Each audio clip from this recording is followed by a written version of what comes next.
Qatar पर हमला करने के बाद इजराइल पर भड़के इस्लामिक देश। पाकिस्तान, अल्जीरिया, सऊदी अरब, यूएई समेत कई मुसलमान देशों ने की निंदा। बोले इजराइल ने पार कर दी रेड लाइन। जी हाँ दोस्तों, सूरज पश्चिम का उगता हुआ दक्षिण में उग सकता है, लेकिन इजराइल अपने दुश्मनों को जिंदा छोड़ दे, ऐसा हो नहीं सकता। इजराइल की खुफिया एजेंसी मोसाद अपने दुश्मनों को ढूंढकर चुन चुन कर मारने के लिए पूरी दुनिया में अपना नाम गिनाती है। और एक बार फिर से वैसा ही हुआ।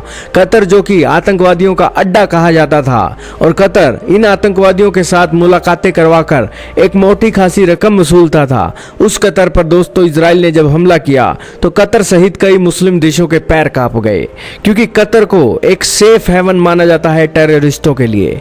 क्योंकि कतर एक प्रोफेशनल वे में टेररिस्टों को अपने देश में जगह देता है, और वो टेररिस्ट बड़े मजबूती से उन टेररिस्टी गतिविधियों को एक सेफ गार्ड करते हैं। पाकिस्तान भी कतर का इस्तेमाल आतंकवादियों के सपोर्ट में कर चुका है, लेकिन हमास के आतंकवादियों ने तो कतर को अपना अड्डा ही बना रखा था। लेकिन इजराइल की खुफिया एजेंसी मोसाद अपने को दुश्मनों को भूल जाए, ऐसा हो नहीं सकता। इजराइल ने एक ऐसी बमबारी की दिन दिहाड़े, रात के अंधेरे में भी नहीं, दिन दिहाड़े ऐसी बमबारी की कि कतर का एयर डिफेंस सिस्टम के साथ साथ कतर के अंदर डिप्लॉयड अमेरिकी सेना भी देखती रह गई। आइए जानते हैं आज की इस वीडियो में इस्लामिक देश इजराइल ने जो रेड लाइन पार की है उस पर क्या बोले हैं। दोस्तों, लेबनान, गाजा, सीरिया जैसे मुस्लिम देशों पर अटैक करने के बाद इजराइल ने जब से कतर पर हमला बोला है, तब से कतर के रातों की नींद उड़ गई है। हमास के साथ उसकी मध्यस्थता वाली बैठकें चल रही थी जब यह एक हमला हुआ, लेकिन इजराइल ने जिस तरह से मंगलवार को ताबड़तोड़ हमले दोहा के अंदर दिन दिहाड़े घुसकर किए, उसने मिडिल ईस्ट में एक नई आग लगा दी है। पाकिस्तान, अल्जीरिया, सऊदी अरब, यूएई समेत कई मुस्लिम देशों ने इन हमलों की निंदा की है और इसे पूरे मिडिल ईस्ट के लिए खतरनाक बताया है।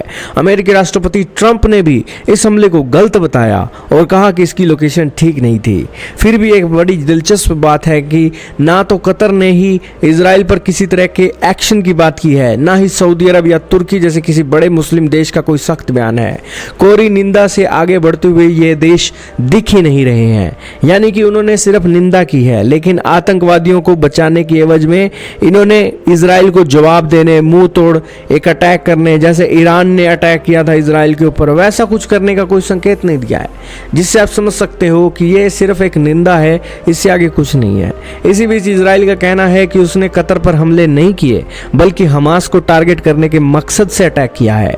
इजरायली अधिकारियों का कहना है कि हमास का गाजा चीफ खलील अल हया भी इस हमले में मारा गया है। इसके अलावा कुछ और सीनियर कमांडर भी ढेर हुए हैं। वहीं हमास का दावा है कि उसके कमांडर इस हमले में बच गए हैं। वहीं कतर के मीडिया के एक वर्ग ने इन लोगों के मारे जाने की बात कही है, लेकिन इजराइल कह रहा है कि उनके कमांडर अगर बच गए हैं तो अगला नंबर फिर उनका फिर किसी दिन लग जाएगा, क्योंकि इजराइल की मोसाद एजेंसी अपने दुश्मनों को मारने में बड़ी नाम गिनाती है। कतर के विदेश मंत्रालय के प्रवक्ता माजिद अल अंसारी का कहना है कि यह हमला अंतर्राष्ट्रीय नियमों का उल्लंघन है। इससे कतर और उसमें रहने वाले नागरिकों की सुरक्षा को एक बड़ा खतरा पैदा हुआ है। दरअसल कतर ने भले ही इजरायली हमले की निंदा की है, लेकिन उनके पास जंग में उतरने का भी विकल्प नहीं है। ऐसा इसलिए क्योंकि वह अमेरिका पर ही हथियारों के लिए निर्भर रहता है और लंबे समय से उसका ही सहयोगी रहा है। ऐसे में अमेरिका से दुश्मनी मोल लेने से कतर बचना चाहता है, लेकिन इस्लामिक मुल्कों में साख बचाए रखने के लिए वो इजराइल की निंदा कर रहा है। यही कारण है कि इजराइल ने सारी रणनीतियों को सोच समझकर ही कतर के अंदर अटैक करके आतंकवादियों का सफाया करने के लिए ये इतना बड़ा अटैक किया। खैर, इजराइल के पास एक जबरदस्त तर्क है कि 7 अक्टूबर 2023 को जो भीषण हमला हुआ था, उसके बाद जो आतंकवादी थे कतर के अंदर बैठकर ही वीडियो बनाकर नमाज पढ़ रहे थे। इजराइल की शर्त है कि हमास हथियार डाल दे तभी जंग रुकेगी। वहीं हमास का कहना है कि वो हथियार नहीं छोड़ेंगे, क्योंकि उनकी रक्षा के लिए यह जरूरी है। इजराइल ने तो सोमवार को यहां तक कह दिया कि यदि हमास हथियार डाल दे तो आज ही जंग थम जाएगी।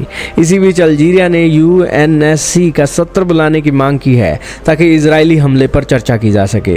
कहने का मतलब यही है, 100 बातों की एक बात यही है कि इजराइल का कोई देश कुछ कर नहीं सकता। यही कारण है कि इंटरनेशनल मंचों पर इजराइल की निंदा करके वो मामले को और अपनी साख बचाने का प्रयास कर रहे हैं।